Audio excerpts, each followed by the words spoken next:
There's this tiny coin in ULTRAKILL that I think represents the best kind of progression, not just in games, but I think in life as well: mastery.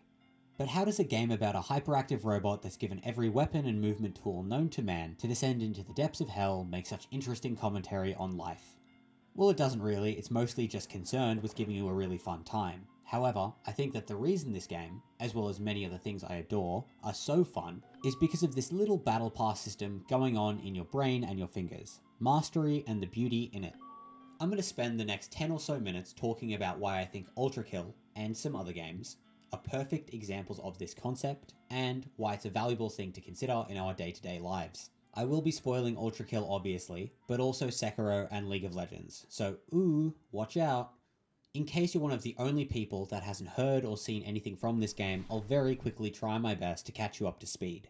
ULTRAKILL is a fast-paced, first-person shooter with an extremely heavy emphasis on gameplay.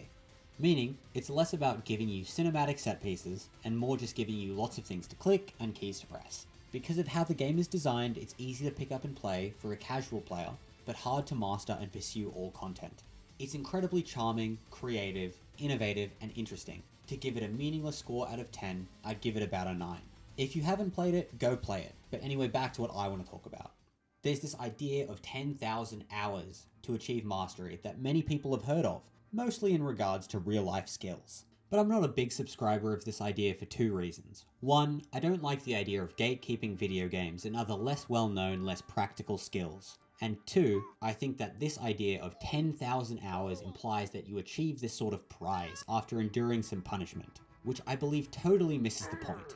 No one can truly master anything. There's probably some obscure hermit sushi chef that's still getting better at handling rice and slicing sashimi to this day after 100,000 hours. But I think the real joy comes when you can see the improvements and the slow progress of your mastery in any given skill. To me, that's the best part of this game. Now, there are a lot of contenders for this category: visual presentation, music, level design, gameplay mechanics, and how it actually feels to move and shoot. I could spend like an hour talking about each of these and how they create this ludonarrative harmony, and this game is a bloody masterpiece, etc. But unlike the last video, I want to be a bit more focused on this concept of mastery. When you start ULTRAKILL, you can purchase an upgrade for your pistol called the Marksman. This is its description. Press right click to throw a coin. Hit an airborne coin to deflect your shot into the nearest enemy's weak point. Coins can be chained. This description is hilariously undercooked when you're in the know. But initially, this coin is a cute way you can deal damage and be extra precise and flashy. Maybe you can throw it in front of you as you're running away to shoot an enemy behind you. Or maybe you can throw it behind an enemy whose weakness is on their back. But then you start to notice other things. Hey, I can actually throw multiple coins at once. Sometimes when I shoot the coin, it hits 2 targets instead of 1. Hey, what happens if I shoot the coin with a different weapon? Then, after a few more hours, you learn more things that compound on your earlier lessons, and so on until you realize the hundreds of ways this seemingly small mechanic can be used to go absolutely nuts. And because the developers really want you to have a mental experience, that's just one thing among the sea of options this game gives you. For some people, this kind of ocean of options and stimulus is way too much for them, which is totally fair. This physiological overload is scary to those that just want a chilled out experience. However, for me, this is the same reason I fell in love with League of Legends. Now that's obviously a little bit controversial, and maybe I'm preaching to rats at the moment, but hopefully there are others that feel the same way as me. Some people may forget what it was like to start League, but for most it was an onslaught of information and decisions. But for me, trying to find space to breathe amongst the stress is fun. Seeing myself change and adapt and eventually overcome the game and the players on the opposing side over months of practice is easily one of the things in my life I'm most proud of. Maybe this is why I'm a chef. It's a similar sort of experience. Going into the kitchen for my first year was insane. There was yelling and heat and intensity I'd only ever seen in a League ranked game. But over time, stuff started to change. Through a lot of time and effort and some incredible mentors and people surrounding me, I got better. At first, cutting onions took me way too long for something that I wasn't even proud of, but eventually, I was in the position seniors before me were in, criticizing other people's onions and trying to help them get better. And similar to everything else in life, I'm still not even that good at cutting onions. I'm sure that everyone watching this has things that they are skilled in. Again, to reiterate, that's not to say you are a master at it, but that you're probably more skilled than the average person. I'm still not good at ULTRAKILL. I've played around 100 hours, but the skill ceiling in this game is astounding. If you've seen anyone speedrun this game, you know what I'm talking about. However, I'm way better than when I started, and though I'm no speedrunner, I've had moments of brilliant satisfaction that I didn't even know I was capable of. Again, to give credit where credit is due, the developers put heaps of effort into building a game that pushes you to learn and get better. But what is it that actually pushes you to master anything? This is one of those big can of worms questions that probably goes back to what you grew up with and genetics that I'm not even close to qualified enough to guess. But ignoring that, I think for me the way this game pushes and pulls the player with the difficulty of the game, and how it rewards you, was a big reason.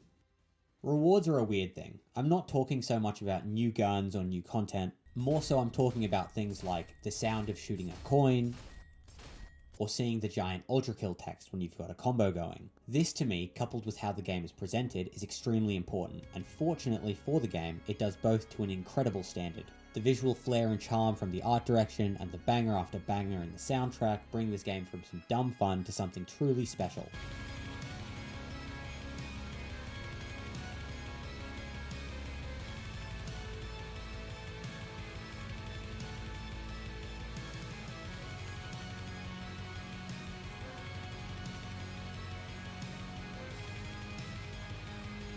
I would compare it to something like Sekiro in this way. Sekiro is a game that brutally punishes you until you get good. It can be incredibly off-putting to those that aren't willing to attempt to master its systems. But for me, the reason it worked so well and why I put the effort I did into improving were in part because of how genuinely beautiful the region you explore is, as well as the complementary soundtrack. And because of how good it feels to hear the symphony of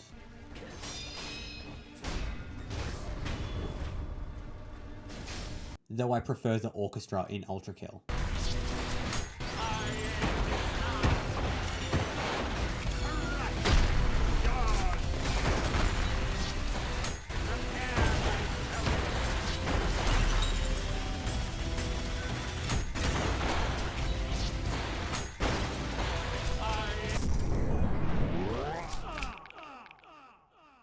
Obviously, these two games are very different, but I had a similar experience in how I approached them, that being the process of getting good. But something I think ULTRAKILL does way better than Sekiro is how it makes the learning and adapting process way more fun. Sekiro is great, don't get me wrong, this is just my experience. And I do understand that Sekiro is just trying to create the feeling of persevering through tough and meaningful obstacles. However, in practice, this meant my time spent with ULTRAKILL felt way more enjoyable. I think a large part of this comes down to negative reinforcement versus positive reinforcement. And to be clear, both games do this, but I think each has its preference of the two. Most people know what these are, or at least understand the concepts, but just quickly to define, negative reinforcement is enforcing a behavior through the avoidance of unpleasant stimulus, an example being a game over screen or an annoying sound when you get hit, primarily used in Sekiro. Whereas positive reinforcement is enforcing a behavior through the introduction of a pleasant stimulus, an example being a pleasant sound or reward for winning, primarily used in ULTRAKILL. I think when it comes to mastering any skill, there needs to be a balance of these, but I feel like personally I do better with the latter. It feels infinitely better to grind for a high score or a new rank or an achievement than it does to avoid death. To be honest, this is the exact same for stuff outside of video games. I never wanted to learn anything just to avoid getting yelled at by teachers, chefs, or parents. It was always just to make someone recognize me or be proud of something I've achieved or do something I couldn't do before. There are all these little moments of brilliance I can remember sprinkled through my entire life. Everyone must have their own, and I think they are why this pursuit of mastery is so appealing to me. These are those ranked games where you're on the ropes but clutch it up for your team and send yourself to the victory screen.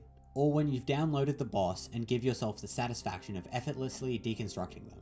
Or for this game, when you enter the deepest of flow states and spend 2 hours on the cyber grind decimating wave after wave after wave of dumbass robots only to die to some random projectile you could barely see. But you just go again. This doesn't just apply to the cyber grind though. Each level of each act of this game gives you a little microcosm of things to master. Though some levels are harder than others, achieving P rank on any level is the clearest example of you mastering the game. To achieve this rank, you need a solid synergy of both the puzzle the game presents, what guns are effective, and what enemies you need to prioritize and or avoid, and the execution of it, building muscle memory, reacting in time, and improvising if things go wrong. This grind for perfection is amazing. It's not for everyone, or most people for that matter. Bashing your head into the brick wall until things work is pretty much the definition of insanity, but I think there's an art to this kind of stuff. Stories of apprentice sushi makers spending years practicing rice until it's of passable quality for them to move on to fish, chefs buying whole bags of onions just to take home and slice for extra reps, and yes, I am comparing losers playing video games to professional artists that have spent years on their craft. At the end of the day, we're all people with unique sets of preferences and skills. Some of the most amazing stuff you'll ever see is people that have spent way too much time getting really fucking good at random stuff that you yourself have no experience in. Speedrunners, musicians, chefs, athletes, scientists, and the list goes on. But why does all of this matter? What does it have to do with ULTRAKILL? Why should I care? I remember a conversation I had with my best friend a couple of years ago that at the time really resonated with me. I feel like I have no interests. I'm not really good at anything. I don't think I'll ever achieve anything in my life. What's the point in waking up? We were probably losing a lot of ranked games at the time. I felt like all my life had been a waste. I wasn't particularly proud of anything I had done. Overall, I had a pretty bleak outlook on everything. Over the years, with some amazing people around me, this perspective has shifted. I once went to a restaurant and was actually blown away by how incredible the food was, and a few months later, I got the job there. I got absolutely cooked for about a year-ish, but I tried really hard, and at the end we won some award. Now to be fair, I probably had very little to do with getting that award, but I was ecstatic. This moment made me realize that getting good at anything isn't really about some genetic disposition that you have, but actually giving a shit and trying. I retroactively realized that I had achieved something from all those league games. All the years in the gym did actually amount to something, though it was kinda hard to see. And though I'm a socially awkward fellow, all the time spent practicing social skills had gained me quite a few valuable friends. It is scary to actually try hard. For me, this is because you no longer have the excuse if you fail of, I wasn't even trying, or I'm new to this. It's an easy out then to just not try at all. But mastering anything isn't some 10,000 hour gauntlet. Anyone can improve and get better at anything given time and effort. ULTRAKILL is the perfect little bundle to demonstrate this. It may seem meaningless to grind the levels for P rank, but just seeing yourself get better with each attempt and achieve something that you couldn't initially is beautiful. Take that into your life, I reckon. I think though none of us will ever actually achieve mastery, I think the journey there and all the small glimmers of it that we experience make not just this game amazing, but makes us as humans awesome. Thank you for listening. Peace and love.